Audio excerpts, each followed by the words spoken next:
Welcome back, Mananap. Today is 4th of July, and of course this is the day that we have been waiting after we have been waiting this for a few months already after the approval of our US visa. Yes, that's right. Look at my shirt, my jacket. It's right. It says there kung saan tayo pupunta. And of course, kasamahan tayo ni Sir EJ. Yes, flying to Manila. No? Supposedly kasama ko sana si Sir EJ sa flight sa sa USA, but due to some unfortunate events, no? Unfortunate what was Sir EJ? Sorry, Sir EJ. Mga change of plans, no? Yes. So tayo na lang po mag-isa ang pupunta ng USA. So for the record, this is my first time flying solo. Yung nag-travel talaga solo to a completely foreign country. But this is not my first time na nag-travel or nag-room around na mag-isa. My first solo travel was in Japan. Thank you for Japan. Sa Lobong. Yes, thank you. So I went to Taiwan last week. This time is another country na naman, and we'll be traveling solo. So good luck. Hopefully, our travel will be smooth sailing. This will be a 20 days travel to United States. Maraming tao ngayon, guys.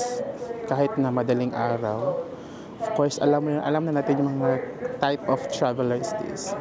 Mga budgetarian travelers, this is where we belong. So, yung flight natin going to USA will be on Friday pa siya actually. Today is July 4. July 5 pa yung ating flight going to New York. Yeah. So, what will happen is I will be having a 16 hours layover in Seoul, South Korea. So, because of the long layover, so we will be going outside the airport and we will be exploring South Korea for 16 hours. Ako ang Shupreti Amega. So, our next travel nga mag-uban ni is sa Batanes. Batanes, no? Oh. So ihatod ko ni Sir EJ sa Manila. Nga na siya ka-sweet, di ba? Ihatod siya sa Manila. Thank you so much, Sir EJ, for such a nice gesture. Tapos gihatag pa niya ang check-in baggage ato guys. Nag-excess ko og 1 kilo. Thank you so much, Sir EJ. Safe na yan. Yes. Kaya lang kasabayan sa 20. How will I repay you for that?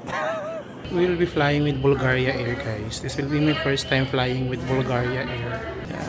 Bulgaria Air are one of the airlines that leased by the Cebu Pacific. Baka you will notice it kasi puro white siya yung kanyang buong aircraft. Sa ulo ng compartment o sa ilalim ng upuan harap. Yes, spacious.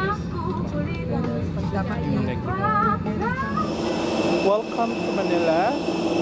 Yan pala yung plane na sinakyan namin, guys. Puro sa puti, no? That is Bulgaria Air. Yeah. We're done with our first leg of our flight, Davao to Manila. Well, after this is, I guess I'll be proceeding to Terminal 1 because yung flight natin sa Korean Air is on the Terminal 1 pa siya. And guys, so yung transfer terminal is nasa left side lang siya ng Canada ko, arrival.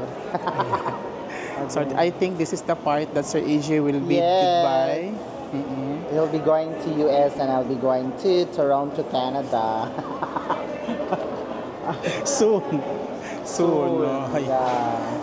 So sa Sir EJ, hanggang Manila lang muna siya at the moment. So meron siyang, bisitahan niya tayo yung second branch ni Diwata. Yun na ko pinunta niya. Then ako friends here. Ako is pupunta tayo dyan kasi nandyan yung terminal transfer going to Terminal 1. So yung flight natin papunta South Korea is 12:30 pa in the afternoon and time check it's still 6 a.m. So we still have a lot of time to to process all the necessary things in the airport. Ito banda guys, yung terminal bus to terminal 1, 2, and 4. Dito na yung transfer terminal bus guys. So dito tayo papasok. Area guys. So walang bayad, just present your ticket lang. Yun lang. One thing that I have observed here Terminal 1 kasi yung parking area nila nasa we have arrived again in Terminal 1. Lakat may dalawa tayong malalaking maleta. So para talaga tayo mag OFW. Muna natin guys kung kasya ba sa banga. Opa, perfect. 2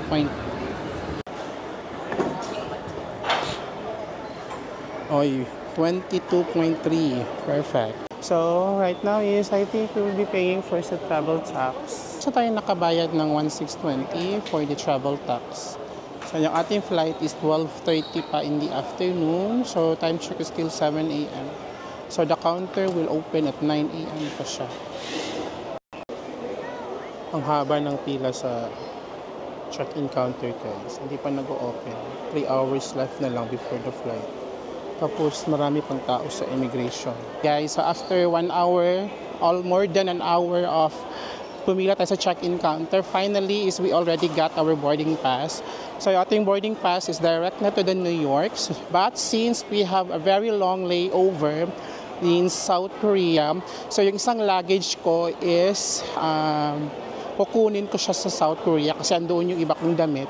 Then the other one na luggage ko yung mabigat, yun na yung direct to South Korea, New York.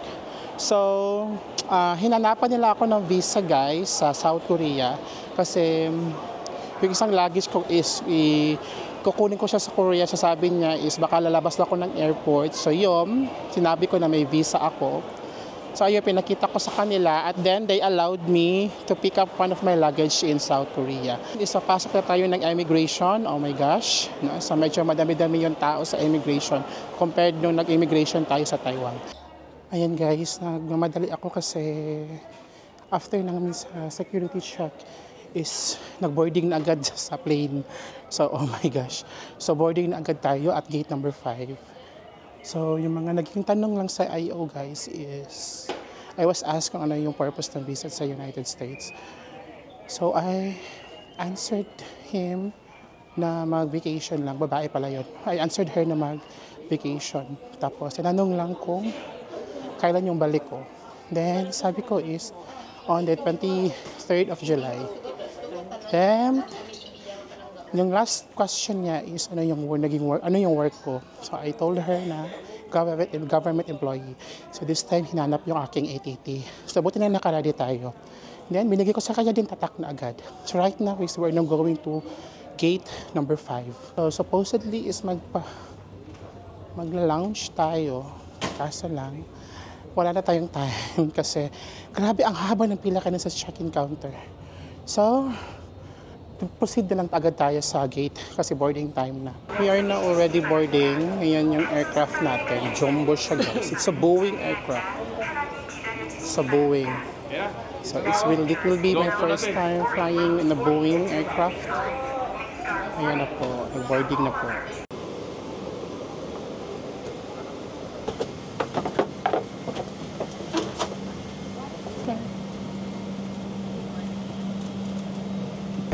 This is a cabin in the economy. It's a TV. Very spacious, perfect.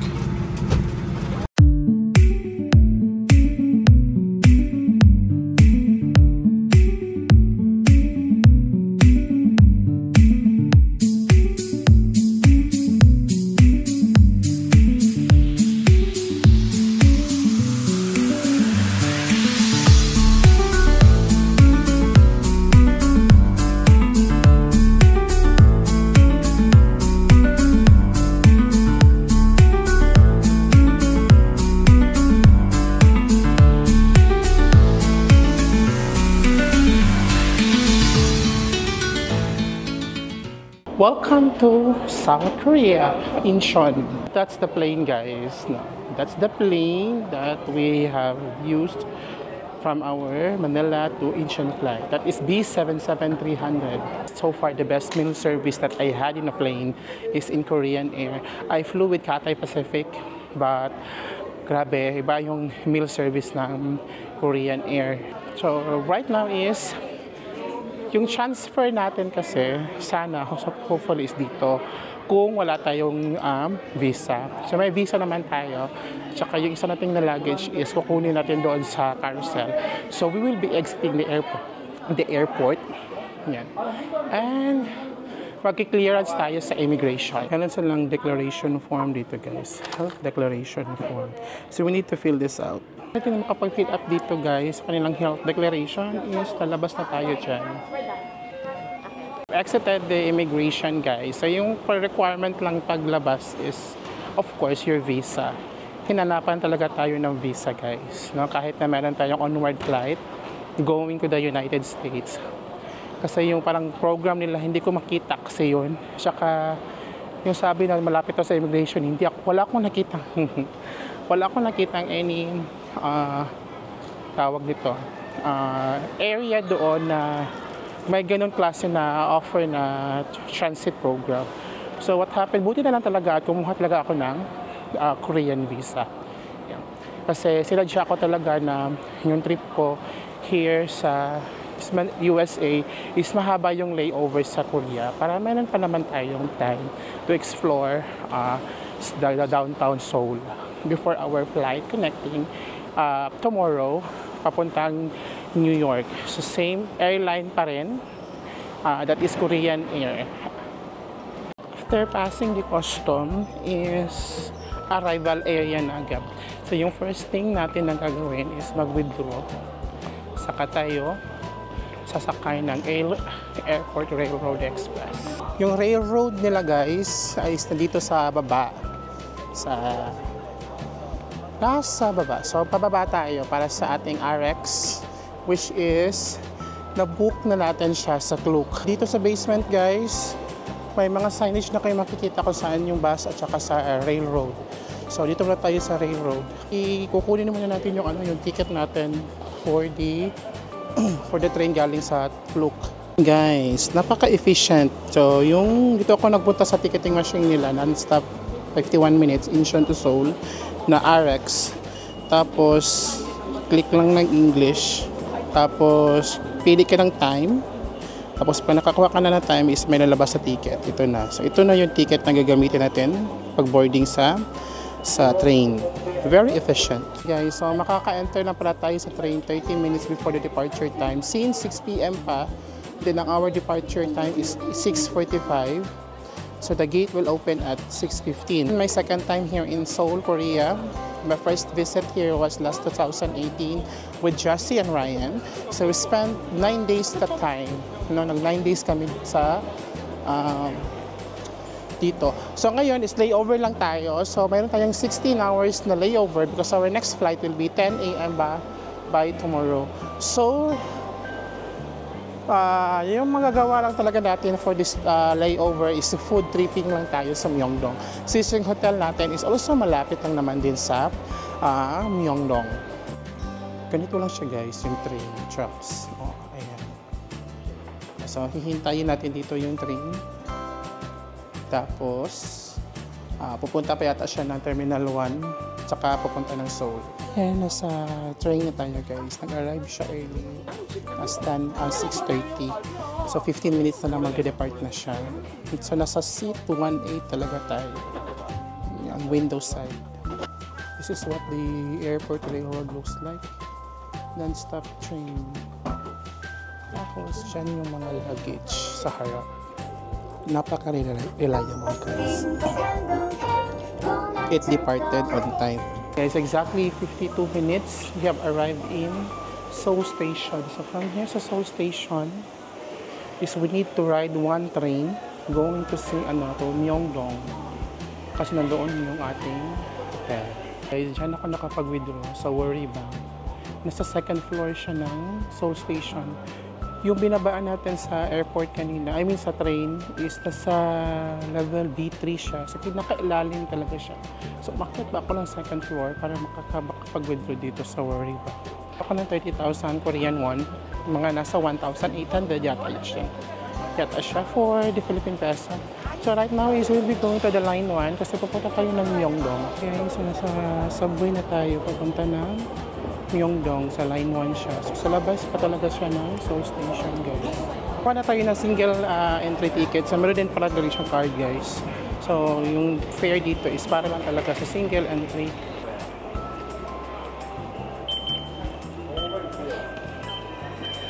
Then let's follow the yung Daemon, yung sa dito Taiwan.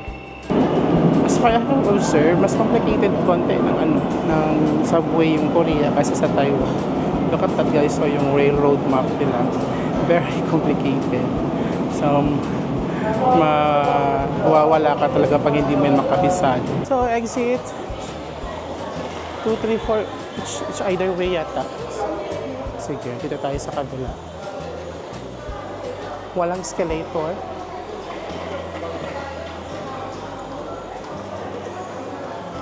Oh my God, wala talagang escalator, guys. Ayan yung akyatan. Walang escalator.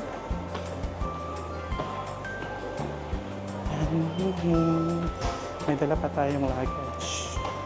Since yung ticket natin, guys, is single journey lang siya, hanapin niyo yung mga ganito. Para isauli ito, at saka may deposit na 500. Ay. Ayan lang yung deposit. 500 peso coin. 500 Korean won coin. Yung exit 3 is straight lang siya dito, guys. So, oh my gosh. This is the only subway, ha. So far, napuntahan ko na sa subway mismo. May mga mall na. Ay, may mga tindahan na. So, parang na siyang shopping mall. So, sabi ng hotel owner, paglabas mo sa Station 3, hanapin mo lang itong Pacific Hotel. Then, you'll have to go straight. Then, after that, is turn left tayo. We can see already the Cube Hotel. Nakikita mo na yung Namsan Tower from here. And you can see already the Namsan Tower. We have found our hotel, the Cube. Ayan. Harap na pala siya ng 7-Eleven. Back outside, guys. So, nakapag-check-in na tayo. At saka nakapag-change outfit na. So, yung hotel, guys, is a bit old. Yung building. Tapos, capsule style yung area. Hindi ko na siya na-video. Kasi nag-fix na ako. So, right now is we will be going to the shopping district of Myeongdong. Magsa-street food tayo kasi wala pa akong dinner. Yan yung papunta yung hotel natin, guys. So, of course, sa corner lang nito. Yan. Diyan sa kabila na yung street foods. Oh my God, I'm so very much excited. So, tatawid tayo, Besh. Tatawid ba? Or parang bababa na lang tayo sa subway. Yan. Go. Bababa tayo sa subway para sa kabila tayo. And we have entered the night market, or the street food of Myeongdong. Oh my God. Chelsea, I remember our laag here. I miss our trip so much. Oh my gosh. It's good. The egg bun. Oh my God, this is the egg bun. Pero matamis siya. Ito na natin titikman. It's very lively here. I like it. Oh my gosh. May tanghulo here. Yung Myeongdong barbecue. Oh my God. How much? 5,000 what? 5,000? 5,000. Yeah. I'll be back. Jessie, did you miss this? Let's go farther pa sa mga foods. Merong mga food din dito. Then they also have here. Oh my. Nakadatas ko. Nahanap ko yung paborito namin ni Jessie. Oh my gosh. Skincare heaven ito, be. Wala akong plano mamili ng pasalubong pero pagka mabubudol tayo here. Mochi, you know katakuri of the One Piece. Yan. May mochi yun sa Taipei. Oh my God, datang hulo, isn't it? 5,000. Oh my God. easy pero mahirap gawin. Ay, may fruits din. Sa Taipei, marami ding fruits. Yung fish cake talaga guys. Gusto ko kumain ng fish cake. How much per piece? 2 pieces. Pili tayo ng fish cake. Yeah. And first meal of the night. Of course, di pwede ang Korea ng walang fish cake. Myeongdong is a freaking very long street full of shops at the sides, at food at the center. So you will really love here. If you love street food, you love shopping, you love Seoul. Especially Myeongdong. Ano dito? Bakit ang daming tao? May sale ba? 10,000. So let's go there. May hinahanap ako ng certain food. Here's some Myeongdong. Yung pinabalik-balik namin Jasmine. At saka ni Ryan before. Ito yung hinahanap ko na masarap. How much? 10,000. 5,000? 10,000. 10,000 pala siya guys. Okay, dangerous. Oh my God.